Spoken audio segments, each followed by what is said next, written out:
Hey guys, it's Christine, also known as IvyWinter. Thank you for joining me for another Wedding Wednesday. As of today, when this is going out, is 24 days until the wedding. 24. That is nothing. That is nothing. And this weekend is my bachelorette party, which is really exciting.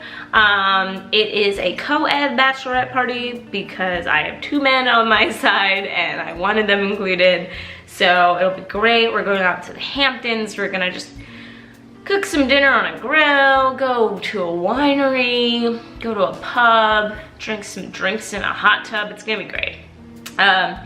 But it is coming so soon, and I have been just so busy. I can't even tell you how busy it's been. I just had my second fitting of my dress this week, and I have a third one the week of the wedding, which is kind of crazy. You know, tomorrow I meet with the florist, next week we meet with a bunch of other people, so it is getting to be go time. I mean, it has been crunch time, but it's getting even more serious crunch time. So today I want to talk about things that I've learned through wedding planning that nobody told me about. These are things that like nobody really warned me about, but that I have learned just by doing. And it's a fair warning to all of you, because wedding planning is not all, you know, unicorns farting out rainbows. It is really hard and really stressful. There are going to be things that come up and you should be prepared for them. The first thing is you're going to get opinionated people, and they're going to be annoying as hell, and you're going to have to know how to say no.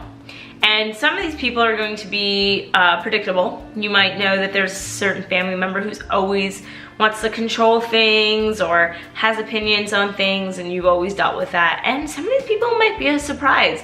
It might be, you know, an aunt that didn't really ever say anything to you, but now that you're getting married has a lot of things to say, or a friend who seems mostly agreeable, but all of a sudden now that they're in your wedding party, they've got a whole lot of opinions about how things should go.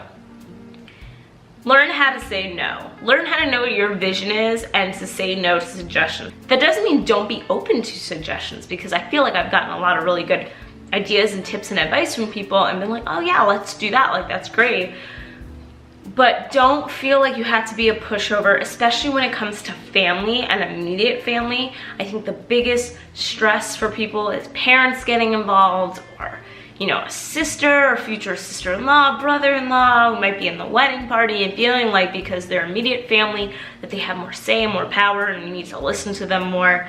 If it's not what you're dreaming of, if it's not what you want, say no. This is your wedding. It is about you guys. It is how you want it to be, whether it's a wedding of 5 people or 500 people. Learn how to say no, and learn how to say no politely. I mean, you don't have to be like, no, like, please, gross, get out. Like, you can say, you know, that's a really good idea. We'll think about it. I'm not sure if it really works with our budget. I don't know if it really works with their theming. Oh, you know, our venue only has so much space, but we'll see. We'll think about it and see what we can do. You know, there's polite ways to let people down and kind of give them the hint that, like, thanks for your opinion, but no thanks, without actually saying that. But just prepare for it. It's going to happen. Whether you think it will or not, you might think you will get through all this planning process without a single person trying to open up their mouth and like tell you what to do, and I promise you that won't happen. You're gonna have somebody who wants to tell you what to do, and just say no. The second thing that I have learned is that without a wedding planner, you need to be organized AF. Like, that is what a wedding planner does. They are organizing everything. They are contacting the vendors and helping you with the meetings and all of that stuff. And if you are not hiring that, which is expensive, we didn't do it, then you need to be super organized. You need to have spreadsheets. You need to have calendar, you know, invites, and know what your calendar looks like. You need to be organized with the stuff that you're buying and where everything is going, and any of your DIY projects. Like, if you are not organized, then it does help to have someone who can do it for you. And if you can't hire a wedding planner, then maybe your mom can help, or your sister can help, or whoever else is, maybe your future wife or husband is the more organized one. Just find the person who can help you get your ish together, because you need it. You cannot be disorganized and try to throw a big wedding. It's not gonna happen. So find that organized person deep within you and pull them out, because you will be screwed otherwise. Another thing that I learned is, like, the most random things are so expensive. Paper is so expensive. Printing out your invitations and your save the dates and all of that is gonna cost you hundreds of dollars. Flowers are gonna cost you thousands of dollars. Consider like where you actually want your budget to go and what means the most to you, because you're gonna have sticker shock. You're gonna see something in all those vendors and things that you're buying and be like, holy cow, how are plants that are just gonna die in a day this much? And ask yourself if that's actually what you want to spend your money on, because you don't have to. Just because it's traditional to have flowers everywhere doesn't mean you have to do it. And just because, you know, people do save the dates invitations doesn't mean that you can't cut the save the date and just do an invitation and like save half your money.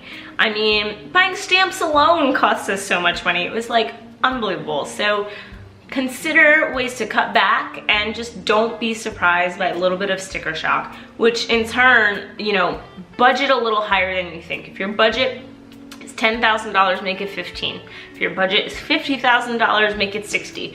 Like, just give yourself a little bit of breathing room from what you want to aim to spend, because it will always be something. There's going to be taxes and fees and little hidden costs from the venue and extra things that you end up adding on that you didn't even think of before but now you really need. And then tipping. Tipping is a whole other thing that is just like, I can't even think about that right now to add on top of all the money that we have to spend. But that's a thing to think about, especially for people who don't own their own business but are working through a bigger business. Like, you should be tipping, you know, your officiant. You should be tipping your makeup and hair person. You should tip the DJ if they do especially great job. Like, these are things that you have to think about. And granted, this is probably more an American thing, because we are all about tipping. I'm sure in other places, in other countries, it's not as like, I don't want to say required, expected is the word I'm looking for. So maybe you can get away with it, and bless you. I should probably move over there and get married, because it is pretty much expected for a lot of your vendors here. No matter how much time you give people to RSVP, you're gonna have late RSVPs. It's going to happen. We lucked out, actually. Got all of our RSVPs within 4 days after the RSVP by date, which is like a miracle compared to like some people I know who've gone like weeks past their final date, and so like 50 people have an RSVP'd. People suck at RSVP.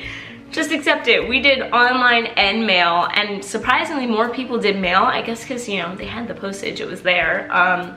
We thought more people would do online because it was easier, but no, we actually got, I would probably say over 90% of our RSVPs by snail mail, but people just suck at it. Like, they think the RSVP by date is the last date they need to actually drop it in the mailbox. Not true. It should be here by then, but they don't know that. So expect to give yourself a few more days past the deadline. And in turn, make sure your deadline is plenty of time before your vendors need it, because you are going to be nagging people, and get ready to nag people. Don't feel bad. I think I did at first. I was like, oh, I feel weird bothering people. And then I got to a point where I was like, nope. I need these names, I need these numbers, I need to finish the seating charts. You better tell me if you're coming or not, otherwise you're bringing a chair and a sandwich, because I can't feed you. So just freaking tell me. Like, you're gonna get to a point where you're not gonna care, because you need to throw this party and they need to be punctual about letting you know if they're coming. Nobody's gonna get mad at you for nagging them. They're totally gonna understand. Most of the time they went, oh my God, I totally forgot. Thank you for letting me know. So expect to nag, and expect that not everyone's gonna RSVP when you want them to, but just be prepared to push to get those numbers and give yourself enough buffer time to do it. So those are some of the things that I've learned with planning this wedding. It's crazy. It's crazier than you think it's going to be. Even if you think you know it's gonna be crazy, it's crazier than that. So just do the best that you can to prepare for it. I found that watching vlogs, reading forums, being part of certain communities has helped me, because I see what other people are going through, and then I can anticipate it when I go through it inevitably, because that's just how the wedding industry works. Thank you for watching another Wedding Wednesday. I appreciate you guys hanging out with me every week. I can't even believe that, like, how many more of these do I have left? Like 3? Like 3 before the wedding. And then I'll have my one after that's gonna recap everything. I can't believe that that's like literally so soon. Mind blowing. I say it every time I do a video, but like, It's just getting crazier and crazier, you guys. Cause it's like every time I record a wedding Wednesday, it's like, oh God, 7 days have been gone. Just knock 7 days off of our countdown. So yeah, crazy. Thank you for watching. If you like this video, then like it. If you like me, then you should subscribe. If you want to see the recap of the wedding, stick around. The wedding is November 18th. I will be recapping it the Wednesday before Thanksgiving. So you'll have something to watch for the holidays. So stick around for that. And thank you for spending some time with me. Bye.